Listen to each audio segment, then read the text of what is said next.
Bom dia, pessoal. Meu nome é Luiz Maia e eu estou gravando este vídeo como uma aula virtual em que a gente vai fazer a correção da nossa primeira VA. Então, nós vamos discutir aqui as respostas e por que elas são, da maneira como elas são, relativas à primeira avaliação de aprendizagem da disciplina que está sendo conduzida aqui na UFRPE, disciplina Mercado de Capitais. Tá, então a prova começa com uma questão em que a gente tem que dizer se a afirmativa é verdadeira ou falsa, e se ela for falsa, a gente precisa justificar o que há de errado com ela. Tá? A primeira pergunta coloca: dentre as fontes não onerosas de capital de giro, encontram-se os encargos sociais a pagar e os empréstimos junto a grandes bancos. Ora, gente, é claro que isso aqui, né? Empréstimos junto a grandes bancos não são fontes não onerosas, né? A gente paga juros e, em geral, no Brasil, a gente paga juros muito elevados para fazer o uso desse tipo de recurso de curto prazo. Tá, a segunda afirmativa, perdão, então essa aqui é a afirmativa falsa, porque empréstimos junto aos bancos são fontes onerosas. A segunda afirmativa diz: eventuais recompras de títulos públicos pelo Tesouro, então quando o Tesouro resolve quitar antecipadamente suas dívidas, e a realização de volumosos empréstimos pelo BNDES ampliam a oferta monetária. Até aqui está tudo certo. E, em geral, exigem que a mesa de operações do mercado aberto do Banco Central intervenha recomprando de volta parte dos títulos de circulação. Ora, se o Banco Central comprar de volta títulos que ele havia emitido, ele vai ampliar ainda mais a liquidez, a disponibilidade de recursos no mercado financeiro. Então, isso vai fazer não que a taxa básica de juros fique estável, e sim com que ela tenda a cair, né? Afinal de contas, tanto a entrada de recursos pela quitação da dívida do Tesouro, quanto a entrada de recursos pelos empréstimos volumosos do BNDES, e aqui o Banco Central estaria também inserindo moeda em circulação, ou ampliando o volume de moeda em circulação. Então, na verdade, para manter a taxa básica de juros no patamar estabelecido pelo Copom, ele teria que vender títulos para retirar moeda de circulação e evitar que essas outras atividades ampliassem demais a liquidez. Tá, então essa também é falsa.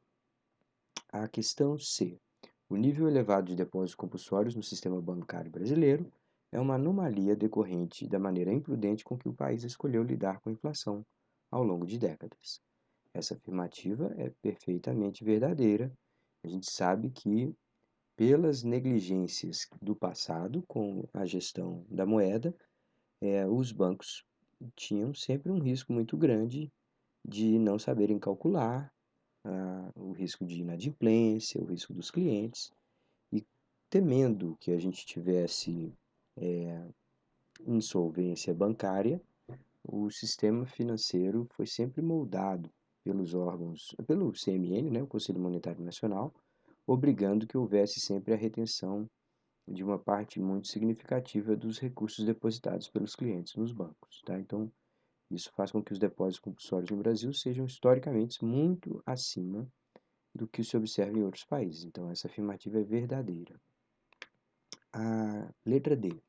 A política monetária no Brasil pode ser considerada hoje extremamente restritiva, porque os juros praticados pelos cinco maiores bancos são muito elevados e só têm subido, inibindo o consumo, o investimento e a retomada do crescimento da economia.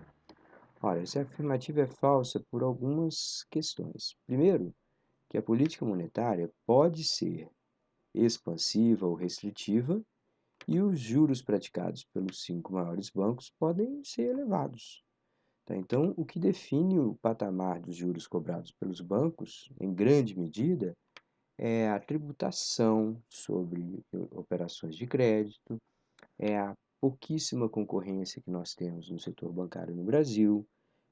Muitos de nós, economistas, consideramos até o setor bancário no Brasil um cartel, na medida que determinados segmentos do setor são profundamente dominados por uma ou duas grandes instituições. Tá, então, na verdade, a política monetária no Brasil hoje ela é expansiva. Os juros têm caído para um patamar mais baixo da história.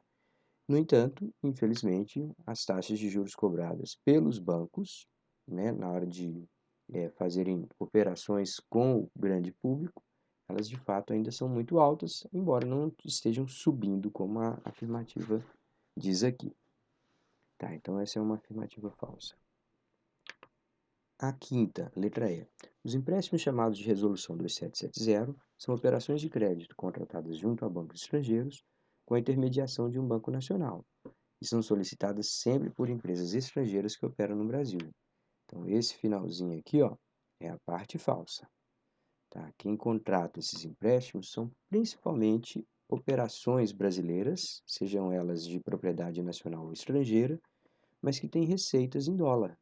Né? Para você contratar uma operação de crédito que você se compromete a pagar em dólar, é muito difícil que alguém esteja disposto a fazer esse empréstimo para você se você não tiver como se livrar de uma maneira muito tranquila do risco cambial.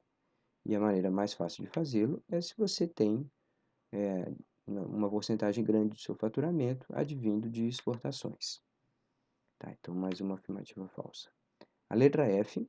A liquidez internacional vem sendo reduzida neste ano de 2019, principalmente em decorrência das fortes elevações na taxa básica de juros nos Estados Unidos. Essa afirmativa aqui também é falsa. Então, não tem ocorrido fortes elevações na taxa básica de juros nos Estados Unidos. A gente teve no passado recente algumas elevações, mas hoje a taxa está estável e também está num patamar historicamente considerado baixo. Tá? Então, se alguma coisa tem afetado a liquidez internacional hoje, isso tem muito mais a ver com o grau de risco percebido pelos agentes no mercado financeiro e não com uma política restritiva do Banco Central americano. Tá, a letra G. Empresas mais conservadoras tendem a manter recursos em aplicações financeiras de curto prazo e, com isso, podem satisfazer eventuais necessidades de caixa da operação sem uso de empréstimos com altas taxas de juros. Essa afirmativa é verdadeira. Tá? Então, uma empresa que não mantém recursos livres ou em aplicações financeiras de curto prazo, elas estão assumindo um risco de que qualquer coisa que aconteça, ela tenha que buscar empréstimos emergenciais nos bancos e acabar com isso pagando taxas muito elevadas. Tá? Então, essas foram as questões de múltipla escolha. Agora vamos para as questões abertas. Aqui, cada um dos estudantes foi convidado a escolher apenas 3 de 4 alternativas, tá? Então vamos lá. A primeira diz, a questão 2 diz: o risco moral faz com que a taxa de juros cobrada de um agente adimplente seja maior do que poderia ser. Já a seleção adversa faz com que bons pagadores aumentem suas demandas por crédito. Você concorda com essas afirmativas? Explique cada um dos conceitos em sua resposta. Tá, então, o risco moral diz respeito a uma circunstância que emerge quando há informação assimétrica, né? Duas partes envolvidas numa determinada transação, elas não têm o mesmo conjunto de informações. Então, um tomador de crédito pode saber melhor do que o banco qual que é o risco dessa operação. E isso faz com que a gente tenha algumas distorções. Tá. O risco moral, portanto, ele emerge nessas condições de informação assimétrica, mas do que se trata o risco moral? O risco moral é o fato de que, se um agente se considera protegido de determinado risco, ele tende a negligenciá-lo e algumas vezes até a acentuá-lo. Se ele acha que ele não vai pagar a conta, ele fala, bom, então eu vou comer mais. Ou se ele acha que ele nunca vai morrer, ele acaba negligenciando um consumo de alimento sustentável e assim vai. Tá. Já a seleção adversa diz respeito ao fato de que, muitas vezes, sem saber quem é quem, os agentes vão lá e cobram como se o risco fosse alto para todo mundo. Tá, então, no caso aqui do banco que a gente está falando, sim, é verdade que os bancos cobram taxas de juros muito altas de todo mundo, uma vez que ele não se esforça tanto para identificar o perfil de risco de cada um dos seus clientes. Ora, se eu sou um bom pagador e só consigo encontrar taxas de juros muito altas para mim, eu vou procurar outras formas de financiar minha operação, provavelmente com capital próprio. Então, a primeira parte dessa questão é verdadeira. Aí vem a segunda parte. Já a seleção adversa faz com que bons pagadores aumentem suas demandas por crédito. Ora, a gente acabou de dizer, O que acontece é o contrário. Os bons pagadores, as empresas robustas, as empresas bem geridas, vão evitar o mercado de crédito. Com isso, o que a gente faz é que o conjunto de tomadores de crédito, em média, né, se torne um pouco pior do que ele poderia ser. Tá, então, apenas a primeira das afirmativas é verdadeira, a segunda é falsa. Tá, vamos lá para a questão 3. De que trata o chamado Acordo da Basileia? Na sua avaliação, o Brasil teve dificuldades em se adequar ao referido acordo? Por quê? Tá, então algumas pessoas se referem a Acordo da Basileia, outros se referem a Índice de Basileia ou Coeficiente de Basileia, mas aqui se trata numa proporção entre capital próprio e capital de terceiros que os bancos devem utilizar nas suas operações de crédito.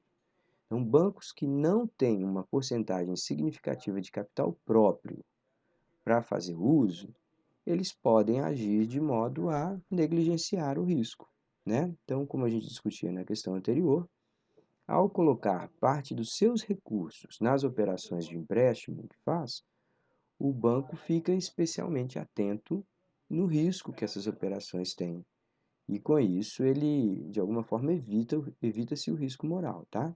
Tá, o Brasil, a gente não teve dificuldade de se adaptar a esse acordo, porque a operação bancária é extremamente rentável, seja pelas chamadas operações de tesouraria, em que os recursos deixados no banco acabam sendo aplicados em curtíssimo prazo em títulos da dívida pública que pagam juros significativos, seja porque o mercado bancário no Brasil também tem um baixíssimo nível de concorrência e que, portanto, não é tão difícil para esses grandes bancos captarem recursos, tá? Então, de alguma forma, o Acordo da Basileia nunca teve um impacto muito forte sobre o funcionamento dos bancos, uma vez que eles já dispunham de uma grande capacidade de captação de recursos por causa das condições que eu mencionei. Tá, então vamos para a questão 4. O que são operações de mercado aberto na prática? Como funcionam, para que servem, como elas impactam a gestão financeira das empresas. Gente, as operações de mercado aberto são conduzidas pela mesa de operações de mercado aberto do Banco Central.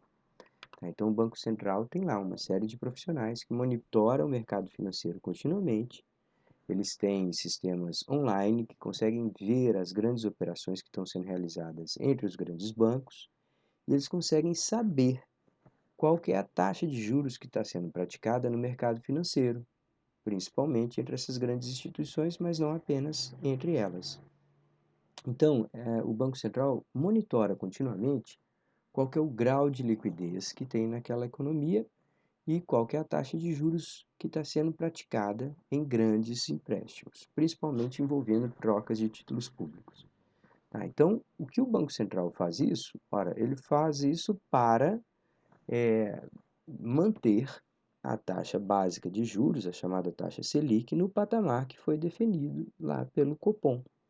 Tá? Então, o Comitê de Política Monetária, que é um nome bonitinho que se dá para uma reunião periódica do Banco Central, em que se estuda o cenário de riscos da inflação.